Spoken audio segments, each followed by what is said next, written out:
আমার বাড়ি কুটুম আসবে দেশের 2 মাথার থেকে 2 জন, আর একজন আসবে ঝিনাইদহ থেকে, একজন আসবে রংপুর থেকে। আর ওরা এসে মানে রাস্তাতে চলে এসেছে, তো কুটুম আসার আগ দিয়ে রান্না চড়াই দিয়েছি।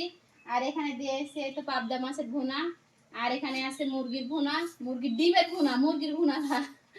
আর এখানে আছে মুরগির মাংস, এটাও ভুনা করব। যেহেতু তাদের বাসা অনেক দূরে, ওরা আজকে যেতে পারবে না, আজকে ওরা মনেই আসছে। তো আজকে আমি এতটুকু রান্না করেছি, ওদেরকে খাওয়াবো।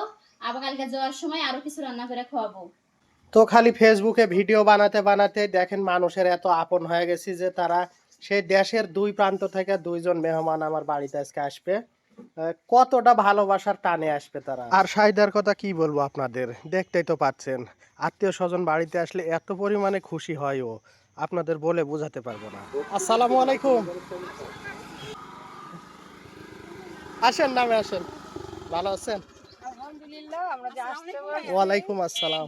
তো মেহমানদের রিসিভ করতে আমি রাস্তার উপরে চলে আসছি, কারণ আমার বাড়ি পর্যন্ত তো আর গাড়ি যাবে না, তাই আমাকে রিসিভ করতে রাস্তার উপরে আসতে হয়।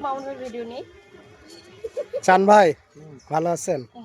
চলেন যা দুপুরবেলা খাওয়া দাওয়া করে যায়নি। এই তো আপু, আসসালামু আলাইকুম, আপনাদের বাসায় আসলাম। আপু বসেন, আপনারা এই যে বসেন। নাস্তা খান। হ্যাঁ, আচ্ছা। অল্প কিছু দিয়েছি আপু। কেন এত কিছু করছে?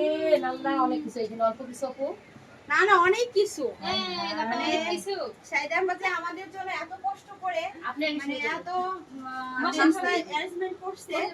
যেহেতু শাহিদার রান্না শেষ না হতেই ওনারা চলে আসছে, তাই আগে ওনাদের নাস্তা করানোর পরে আবার শাহিদা চলে আসছে রান্না করতে। তো একে একে সব রান্নাগুলাই হয়ে গেছে, এখন শুধু বাকি আছে এই তো মুরগির ভুনা আর হচ্ছে ডিমের ভাজি। তো ওনারা যেহেতু অনেক দূর থেকে আসছেন, অনেক রাস্তা জার্নি করে, আর এত পরিমাণে ক্লান্ত হয়ে গেছে, তাই ওনারা এখন একটু ঘুমাচ্ছে আর শাহিদা এদিকে রান্না করছে।